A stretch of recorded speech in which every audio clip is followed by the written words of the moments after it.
O ex-ministro e ex-deputado federal Gedel Vieira Lima é nosso convidado aqui no Issa Bahia. É com ele que a gente conversa agora, nesta que é a primeira entrevista direta de Gedel a um veículo de comunicação após sua prisão. E participam dessa conversa também Ernesto Marques, aqui comigo apresentando o Issa Bahia, e o nosso novo comentarista político, Levi Vasconcelos, o que para nós também é uma grande honra. Seja bem-vindo. Bom dia, Gedel. Bom dia a todos aqui no estúdio, bom dia a você, amigo ouvinte da FM à tarde. Eu quero iniciar essa entrevista pegando o final dessa sua citação, postada em suas redes sociais, em que o senhor diz que já fui flechado de todo jeito, agora só eu posso atirar flechas, e como as tenho? Qual é essa condição em que o senhor se vê de não mais ser alvo de flechas? E que flechas o senhor tem para disparar? Deixa eu te falar. Primeiro, me permita conceituar a ideia do que está posto aí. Evidentemente que o que ocorreu comigo é público. Se é público, é notório. Portanto, eu não tenho nem que quisesse o direito de ficar constrangido quando se aborda esse assunto. O que eu quis dizer de forma bastante clara é que minha condenação se deu à prisão. Eu não fui condenado a calar a boca, a me silenciar, a não ter vida, a não tocar a minha vida, a não seguir adiante. Eu não fui condenado nem pela justiça, nem pela minha própria cabeça a passar o resto da minha vida escondido embaixo da cama. Eu caí, tenho cumprido o preço que a sociedade me cobrou através do judiciário com pudícia, com tranquilidade, com serenidade, com altivez. O que não me impede de erguer-me e com muita tranquilidade, muita serenidade, seguir adiante. Tem um trecho, me permita aqui, eu não vou me alongar para responder exatamente o que você está me perguntando, tem um trecho de uma obra de João Guimarães Rosa, O Grande Sertão Veredas, que eu gosto muito, né? Porque ela define um pouco o que é isso da vida. Guimarães Rosa, o grande escritor brasileiro, quando ele diz que o correr da vida, ele embrulha tudo. Não sei se vocês conhecem isso, ele embrulha tudo. E a vida é assim, ela esquenta, ela esfria, ela aperta e depois ela afrouxa, ela sossega, ela desinquieta, depois desinquieta. O que ela quer da gente é coragem. O que a vida exige da gente é coragem. E nunca me faltou coragem para enfrentar os desafios da vida. Você me pergunta, como é que você reagiu, por exemplo, à prisão? Eu lhe diria que quando você se depara com a porta de entrada da prisão, é como aquela imagem do inferno de Dante, do Dante Alighieri. Vocês que entram percam as esperanças. E é isso mesmo, é isso mesmo. Você entra naquilo ali e você começa uma luta contra você mesmo. Essa é a maior luta de todas. É o si te atormentando, a si. E você tem que encontrar na fé, no apoio da família, no apoio dos amigos, na presença, no meu caso, constante de meu pai, uma coisa meio espiritual. Eu sentia o cheiro dele comigo permanentemente. Chorava muito. Chorei de tristeza, de alegria, porque para mim o choro, e eu que sou chorão, não é sinal de fraqueza. Você chora, é uma catarse da alma. Você chora de dor, você chora de alegria, você chora de tristeza, você chora de felicidade. E o padre Vieira, o genial padre, dizia sempre que os olhos foram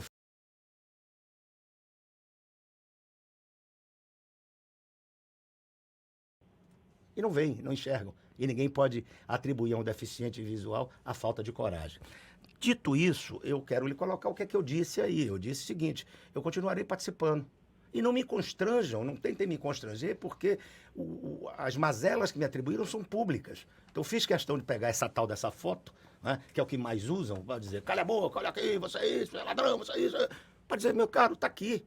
Eu já estou pagando o preço por isso. Se alguém, além dos preços que me foi cobrado, quer que eu cumpra uma prisão perpétua, ou quer me colocar, como muitos têm vontade, num pelotão de fuzilamento e atirar, o momento é esse, bom. Agora, candidato a deputado, muda a legislação e estabelece mudanças na lei. Portanto, eu estou muito tranquilo, muito sereno para vir aqui conversar com vocês, enfrentar a crítica, enfrentar o debate. Aqueles que forem respeitosos, eu tratarei de forma respeitosa. Os que forem agressivos, eu tratarei de uma forma mais dura. E os que encaminharem flecha para cima de mim, eu terei flechas para jogar.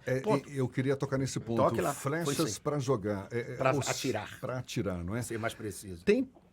É porque fica parecendo Claro. que é como se eu agora está na minha hora de dar o troco. Não. É algo nesse sentido? Não é. Tem pessoas que merecem esse seu alvo? Não, deixa eu te dizer. Eu, durante aquele período, era um período muito conturbado da vida nacional.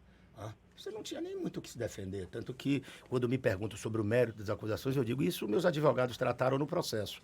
A justiça acatou metade dos argumentos, não acatou outra metade dos argumentos, e é assim que a vida é. Não adianta você ficar questionando decisão judicial. Você tem que cumprir, paciência. É a vida como ela é. É uma floresta de iguais, o raio caminha na minha cabeça. Me foram oferecidas alternativas, não alternativas ofertadas, aliás. Eu fui pressionado para catar algumas alternativas. Deixa eu te perguntar, você não. que aconteceu na Operação Lava Jato, por exemplo, e isso era parte das argumentações da defesa do ex-presidente Lula e de outros que foram também condenados pelo processo Lava Jato, que era a pressão de investigadores para que o investigado dissesse algo que se queria. Você recebeu esse tipo de pressão? Bom, mas foi um negócio, era uma coisa insuportável. Era uma coisa... Chegava às raias da chantagem. E não foi só de Ministério Público, foi só de promotor. Teve momentos que a própria juíza da Execução Penal de Brasília, na frente de todo mundo, dizia isso. Falava. E eu dizia claramente que isso não é uma opção que passa na minha vida. Eu tenho... primeiro que não havia... qualquer explicação que eu fosse dar, eu terminaria envolvendo terceiros, destruindo famílias. Eu não achava que isso era um direito meu. Eu tinha que ter a hombridade de dizer, pô, o raio caiu na minha cabeça, eu vou carregar a cruz, paciência. E lá na frente, alguns compreenderão isso. Eu não tenho vocação para Joaquim Silvério dos Reis, não tenho. Não é do meu estilo, não me sentiria bem olhar no meu espelho. Paciência, nunca passou na minha cabeça a ideia de aliviar para mim, delatando e destruindo outros. Não é do meu estilo. Que isso terminou virando quase que um método durante a Lava Jato. Mas não é do meu estilo. No caso da Lava Jato e do Léo Pinheiro, por exemplo, a gente falar de um personagem daqui da Bahia também, né? O Léo disse depois que ele foi muito pressionado para vincular aquilo, os escândalos do chamado Petrolão, ao ex-presidente Lula. No seu caso, essas pressões tinham um alvo também, como no caso da Lava Jato? Evidentemente que tinham. Evidentemente que, preferencialmente, sim, queriam atingir aqueles que, na cabeça do Ministério Público, era interessante atingir, Michel Temer e tantos outros. Claro que tinham, mas, fundamentalmente, era dizer o que eles queriam que dissesse. Dizer o que eles queriam que dissesse. Eu não achava que isso era correto, não achava que isso era decente, não achava que isso minoraria a dramática situação que eu vivia. Eu preferi pagar o preço e depois seguir minha vida. É o que eu estou fazendo, com tranquilidade, com serenidade e mantendo essa coisa que o Guimarães Rosa colocou. Oferecendo a vida o que a vida cobra de mim. Coragem para enfrentar os desafios. Estou aqui. Pode lhe botar muitos defeitos, mas falta de coragem ninguém pode lhe apontar. De fato, mesmo seus adversários não vão negar isso à sua disposição. Sempre foi um político muito, muito aguerrido, né? Jardel, desde que a gente divulgou que você seria o primeiro entrevistado aqui do retorno do Isso é Bahia, os jornalistas em grupos de WhatsApp que a gente participa, eu acho que só não está ouvindo a gente aqui quem está no ar agora, não pode largar o programa para ouvir o Isso é Bahia, a gente entende. Né? E muitos comentários nos nossos perfis em redes sociais e uma certa indignação, como é que vocês vão entrevistar o cara que foi condenado, etc, etc. É preciso a gente primeiro dizer que nós estamos fazendo aqui jornalismo. Jardel sempre foi uma fonte preciosa para todos os jornalistas. Quem cobre política sabe que Jardel sempre foi uma ótima fonte. Com isso, eu não estou rasgando seda para Jardel. Estou falando como jornalista, porque ele, como personagem muito ativo, né, em todos os espaços em que ele atua politicamente, né, tem essa marca, essa sua característica. Agora, todo mundo também sempre cobra da gente aqui. Todo mundo. Eu quero saber se vocês vão ou não vão perguntar sobre os 51 milhões desse apartamento. O que você tem para dizer sobre isso? O que eu tenho para dizer sobre isso, e me permita, eu lhe disse aqui no início, que a gente conversando informalmente sobre o geral e sobre liberdade de imprensa, eu digo, olha, a liberdade de imprensa para mim é o seguinte, vocês podem perguntar o que quiserem, da forma que quiserem, e eu vou responder da forma que eu achar que devo de responder. Repito, isso não há para dizer que sobre isso especificamente, meus advogados da defesa técnica trataram no processo. Ainda tem coisas correndo na justiça, eu me permito não avançar sinal para não machucar o Poder Judiciário. Está lá. E naquele momento, não adiantava muito explicar, querido, porque nós vivíamos um instante em que, como é que eu diria? Não era nem opinião pública, era aquilo que Churchill definiu como opinião publicada. Né? Ela estava engajada. Havia um momento em que havia um claro engajamento, que você explicava o óbvio, né? E não tinha explicação. Se vocês se derem a pachorra de olhar no meu processo, por exemplo, vocês verão uma coisa e vou abordar apenas isso. Foi pedido uma perícia para contestar dados da perícia oficial. Documentos que eram apresentados como prova sumiram. Não estão lá. Não tem. O que foi feito? joga a perícia para lá, não se considera. E uma série de questões processuais que poderiam ter mudado o curso dessa história, não mudaram. O fato é que está aí. Eu fui condenado, cumpri, estou dentro do que estabelece a legislação em liberdade condicional, fazendo aquilo que me é permitido fazer. O que não é me permitido fazer, eu respeito. Ponto. É assim. Sobre as polêmicas que surgem na medida em que eu fale, que eu me manifeste, você citou aqui redes sociais, evidentemente que tem aqueles que têm o direito legítimo de ficar indignados, já vai falar isso, aquilo, outro, mas evidentemente também vocês são homens experientes e vocês que me ouvem, que sobretudo na rede social, ela está repleta daquilo que eu chamo dos corajosos anônimos. Tá? Você vê o sujeito chega lá, lhe esculhamba, lhe xinga de tudo, quando a gente você vai no perfil, tem 0 seguidor. Ou é robô, ou há gente engajada claramente do ponto de vista político, que não gosta da minha posição e que vem para o ataque. Tá? Você tem 2 posturas em relação a isso. Você se amofina, entra embaixo da cama e fica com medo. Esse nunca foi meu perfil. Gedeon. Você faz o enfrentamento respeitoso naquele que é respeitoso. E você faz a luta aberta em campo aberto naquele que quiser luta aberta em campo aberto. Objetivamente sobre as flechadas. Né? O que eu tenho dito é o seguinte, eu não reconheço, já disse isso e vou dizer de novo, eu não reconheço na Bahia e pouco no Brasil, certo? Autoridade política ou moral, estou falando com clareza, política ou moral, para apontar o dedo sobre mim. Não vão apontar. Apontem e as flechas virão. E agora não seria delação de nada. E não é ameaça de nada. Isso que eu ia te perguntar, isso é uma ameaça? Não, não sou homem de ameaça. Quem me conhece Mas sabe que fica não. parecendo que tem algo a dizer que não foi dito Terei ainda. algo a dizer sempre. E não disse tudo que tenho a dizer sobre nada. Sobre política, sobre a vida, sobre o amor, sobre tudo. Do jeito que vier as colocações, eu responderei às colocações. Uma vida não, assim... volto a dizer, não é ameaça, não é nada. É a definição de um estilo. É a definição de um estilo. Gedeon, quem tá tratarei participando respeitosamente e não tratarei respeitosamente. Direi ou não direi, a depender de como venho. Quem está participando desse nosso bate-papo, acompanhando essa nossa conversa, é Levi Vasconcelos, nosso novo comentarista político, articulista político, veterano. Ele está em Valença, por telefone, também tem pergunta para fazer para você. Seja bem-vindo. Bom dia, Levi. Bom dia, Jefferson. Bom dia, Renan. Bom dia, o mestre disso aí. Eu sempre sou uma pessoa atenciosa com a imprensa, respeitosa, passava as informações que nós pedíamos e mais nos informava do bastidor. Ô, Jadel, você depois desse perrengue todo, saiu daí com uma qualidade que algumas que rodeava exaltam o positivo e eu concordo. Não foi delator. Não, você disse aí. Não vou apontar ninguém para me beneficiar. E eu lhe pergunto o seguinte, essas flechas que você diz que pode usar, sempre será, isso inclui algumas pessoas da sua convivência política? Ô, querido, deixa eu lhe dizer, Levi, primeiro um prazer lhe ouvir e uma inveja você estar em Valência e a gente aqui nesse frio. O que eu estou dizendo de forma clara, e para não ficar dúvidas, porque às vezes as pessoas ficam interpretando, eu não deixo frases que permitam interpretação, eu sou claro, eu sou transparente. O que eu estou dizendo de forma nítida é o seguinte, não reconheço na política da Bahia ninguém com autoridade política ou moral para apontar o dedo sobre mim. Ponto. Está se referindo a quem Não especificamente? estou falando, eu disse ninguém. Vocês querem arrancar uma coisa que não vai sair. Não tenho interesse em dizer, porque eu estou dizendo que se flechar-me, eu vou flechar. Ponto. É o debate político. Eu não estou me referindo a ninguém pessoalmente. Eu estou dizendo de forma geral que não reconheço.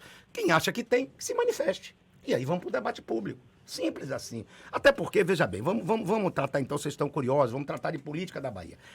Vez por outra eu vejo essa tentativa de, por exemplo, contaminar o apoio do MDB, a candidatura do Jerônimo. Mas é o apoio do MDB, já deu tempo. Meu Deus do céu, vamos rasgar aqui a fantasia da hipocrisia, então, já que vocês estão provocando. Tem 3 candidaturas postas, certo? Todas 3 procuraram o apoio do MDB. A candidatura mais forte do ex-prefeito ACM Neto, contra quem não tem nada de pessoal, vamos deixar bastante claramente definido aqui. Não tem problema nenhum, isso tudo é política. A minha casa, durante algum tempo, e aí a humanidade é poeta, eu até digo o seguinte, eu conheci nesse episódio todo e concluí que o lado luminoso da humanidade é muito maior do que o lado sombrio. muito maior. As pessoas são muito generosas, compreensivas, têm empatia, ainda que tem aqueles que sempre querem o pelotão de fuzilamento. O que é natural, encaro com naturalidade. Esse período me deu muito mais tolerância, resiliência, mas muito mais tolerância, muito mais compreensão das coisas da vida. Então, veja bem, o candidato de oposição, e aí eu repeti aquela frase, que não é frase de efeito, mas é a realidade, a minha casa durante um tempo virou o Vale dos Leprosos. De repente, Já foi uma meca, né? Pronto, os interesses políticos, ainda nesse período, os interesses políticos a transformaram na Basílica de Aparecida. Era procissão todo dia. Todo dia. O ex-prefeito Assemineto ficou na minha casa pedindo apoio até a véspera do anúncio do MDB. Vai dizer o quê? Vai desmentir isso? Não tem condição. Lá esteve o prefeito da cidade de Salvador, por inúmeras vezes. Esteve comigo na minha residência o ex-prefeito de Feira de Santana, Zé Ronaldo, pedindo para entrar no MDB porque queria ser indicado vice. Esteve na minha residência e não estou contando, não estou atacando ninguém, pelo contrário, estou elogiando. O presidente da Assembleia, o Marcelo Nilo, pedindo para entrar no MDB porque queria ser candidato a vice-governador. Vão negar isso? Nenhum tem condição de negar. Não tem, não podem, não negarão. Então, quem é que vai dizer o quê? O senhor falou que foram colocadas três candidaturas estão postas, sim, né? O João Roma tem uma melhor, também? O João Roma tem uma melhor das impressões, um rapaz qualificado, educadíssimo, está fazendo um grande trabalho, formatando uma liderança para o futuro. Eu hoje digo sempre, eu não estou envolvido na política eleitoral, eu faço análise com a experiência que eu tenho. Se até isso quiserem jogar fora, eu tenho 30 anos nisso. Conheço, sei o que é, então é um rapaz que evidentemente tem feito um grande trabalho. Antes de passar a bola para Ernesto, o Levi tem mais pois uma não, pergunta. Levi, pois não. Gedel, já que você que conhece bem de política, me diga uma coisa. O que você acha do quadro, da forma como ele está configurado na Bahia? Já falando de política mesmo, da forma como ele está configurado, sem nenhum link federal e dizendo que isso tanto faz. O que você acha disso? Olha, essa coisa do tanto faz, foi boa sua pergunta, Levi, porque você me permite fazer um raciocínio aqui com as pessoas. Eu tenho visto, por exemplo, a campanha do candidato Assemineto com esse mote do tanto faz e dizendo que governou com 3 presidentes, foi o melhor o prefeito da Bahia. E, de forma respeitosa, eu quero dizer que isso não corresponde à verdade. Isso não corresponde à verdade do ponto de vista factual. O ex-prefeito governou com a Dilma Rousseff um período pequeno porque ela sofreu impeachment. Entrou o Michel Temer. O presidente Michel Temer não era hostil ao candidato, porque o presidente Michel Temer tinha o apoio do partido dele. O ministro da Educação era uma pessoa muito próxima a ele. Nós chegamos, eu até era ministro-chefe da Secretaria de Governo, cheguei a construir a indicação de uma pessoa que é muito próxima ao ex-prefeito político, empresarialmente, um jovem advogado, Silvio Pinheiro, e abri as portas. Eu era lá ministro da Bahia. Você veja o BRT, que a administração atual fala com uma grande obra, quem viabilizou fui eu. Eu peguei o ex-prefeito, levei o ministro Henrique Meirelles embaixo do braço, tirei um recurso que era do Pará. Me gerou, inclusive, mal-estar com o Pará, 400 e poucos milhões via financiamento da Caixa, para que se começasse as obras do BRT. No caso do presidente Jair Bolsonaro, pelo amor de Deus, o ex-prefeito não nega, está aí. Ele apoiou a eleição do candidato. E hoje mantém as mais próximas relações com o presidente Bolsonaro, a ponto de vários aliados seus, deputados seus do União Brasil, que são vinculados a ele, que defendem a candidatura dele, terem cargo de governo federal. A Codevasf, um importantíssimo órgão federal, é administrado pelo antigo Democratas, hoje União Brasil. Portanto, eu acho que essa história de você não ter um candidato federal prejudica muito e prejudica a Bahia. Eu digo sempre, se vocês me permitirem, isso é mais ou menos a seguinte situação. Você mora num condomínio ali no meio, você tem um vizinho aqui, um outro vizinho cá. Aquela coisa mais antiga. Faltou açúcar. Aí você bate na porta do sujeito e diz, meu amigo, tá faltando açúcar, seu vizinho. Você me arranja algum? Diz, eu tô no banho, mas entra aí na cozinha e pega o açúcar. O sujeito vai, entra na cozinha, pega coisa. Um outro que não tem intimidade, bate na porta, tá faltando açúcar. O vizinho lá dentro, espera aí, eu tô tomando banho, vou sair, vou me enxugar, tal. Nesse intervalo, o que é amigo, o que é vinculado, o que tem relações, já tomou café com açúcar, já serviu as suas visitantes, enquanto o outro, até você tomar banho, se enxugar, sair de lá e dar o açúcar, está tomando café frio, amargo e não tem o que oferecer às visitantes. E assim são as instituições. As instituições, elas são feitas de homens, mulheres, com emoções, com defeitos, com qualidades, com virtudes. É evidente, e você que me ouve, eu acho que não tem como discordar, que na hora da Bahia escolher, o que é melhor? Você escolher um candidato que inquestionavelmente é próximo, é amigo, faz parte de um projeto comum, de um presidente da República que tudo sinaliza que vai ganhar a eleição, ou você escolher um candidato que, em determinado momento, disse que ia dar uma bolacha, ia dar um tapa, sei lá, ia bater nesse candidato que pode ganhar. Você acha que isso não tem reflexo na hora dos interesses da Bahia? Tem, porque não são instituições, como se diz na hora do bonito, são instituições. Não, são homens com emoções, qualidades e defeitos. E isso traz consequências. Como se o João Roma for vitorioso, ele está ligado a um projeto que criará facilidades para a Bahia. A situação desse prefeito eu acho que é complicada por isso. Né? Ele não tem link, não tem com quem vincular. Isso é um discurso que ele está fazendo. Claro, campanha você tem que encontrar um discurso, mas que não corresponde à realidade. A situação dele eu acho que é ruim e acho que está chegando. A avaliação, volto a dizer, uma onda vermelha aí de novo, que vai virar essa eleição. É o sentimento, é o que eu ouço, é o que eu vejo, é o que eu recebo de mensagem aí pelas ondas da internet. São ondas do rádio, mas são ondas. Você falou de quando a sua casa estava aparecendo Nossa Senhora da Aparecida, com romarias lá em busca de apoio. Só rapidinho, você falou que o Zé Ronaldo te procurou também querendo entrar para o MDB para ser vice. Isso foi antes do MDB definir o apoio para Jerônimo? Não, foi antes. Depois que definiu o seu apoio, não foi antes. Foi um pouco antes, né? Foi nas vésperas dessa definição do MDB, que, aliás, as pessoas me procuravam numa deferência. Eu volto a dizer, e não há nenhuma mentira nisso, eu não estou militando eleitoralmente. Evidentemente que eu gosto da política, eu tenho o direito de fazer análise, eu tenho o direito de fazer isso. E aí, volto a lhe dizer, só para me permitir esse gancho, para você ver como o radicalismo não é bom. Né? Mas vocês vão ouvir o Gedel, que teve preso, aí eu vi algumas coisas, tipo, vocês botaram ex-ministro, ex-deputado, faltaram botar ex-presidiário. Meu Deus do céu, vocês ouvem o Lula, vocês ouvem todo mundo, vocês têm que ouvir mesmo. E as pessoas, eu digo sempre, você sabe esse negócio de internet, é o seguinte, você tem, eu vou lhe dar uma demonstração para não ficar, a coragem é uma coisa muito vaga. Eu estava explicando um pouco antes aqui porque é que eu abri uma conta no Instagram. Eu até não sei muito mexer com isso, porque eu sou meio analógico. Você aprende rápido. Eu sou analógico, né? Aí, resultado, abri uma conta, começa, você posta uma coisa, gera polêmica e tal. E minha conta é aberta, não é restrita. Não tem uma história de conta restrita, minha conta é aberta, significa que todo mundo pode falar. Aí o sujeito vem, lhe xinga, isso aqui, quando você vai responder, descobre que o cara tem uma conta restrita, ele não quer ouvir a resposta. E por aí vai, aí você começa a ver... esse tipo de coisa, de ódio, de raiva, de... O que querem? Eu volto a perguntar. O que querem do ponto de vista meu? Querem o quê? Me fuzilar? Querem que eu vá cumprir pena perpétua? Por erros eventuais, por circunstâncias, por estar no lugar errado, na hora errada, por isso, aquilo, outro. Querem esquecer que eu dei uma contribuição importante à Bahia e a Salvador como ministro de Estado. Eu já fui acusado, por exemplo, de ser o ministro que mais trouxe dinheiro para a Bahia. Não foi de irregularidade, não foi de trazer dinheiro para a Bahia. Você anda em Salvador hoje, tem marcas do trabalho que eu fiz na política, está lá a Avenida Centenário, está lá o Imbuí, está centenas de encostas, você anda pelo interior do estado, tem marcas indeléveis do meu trabalho. Pronto, paciência, tem um pecado muito grave que está aí, que foi posto, e pelo qual eu fui condenado e estou pagando. O que querem mais? Gedel, para a gente encerrar, vamos lá. A gente percebe esse seu empenho todo, e é um direito seu, claro, de manter a altivez, de manter vivo, de seguir adiante. Aliás, não foi condenado a ficar calado exatamente, mas acho que é uma pergunta que muita gente gostaria de fazer. Qual é a autocrítica que se permite fazer diante desse episódio todo? Ou seja, qual teria sido o seu grande erro que fez, afinal de contas, que fez com que saísse, digamos, do paraíso para o Calvário? Rapaz, essa é uma pergunta difícil. Autocrítica aconteceu. A vida é assim. A vida é como ela é, diria Nelson Rodrigues. Não teve um erro que fosse reconhecido? Mas eu não preciso reconhecer erro. Se eu fui condenado, o erro está aí. Mas qual foi esse erro?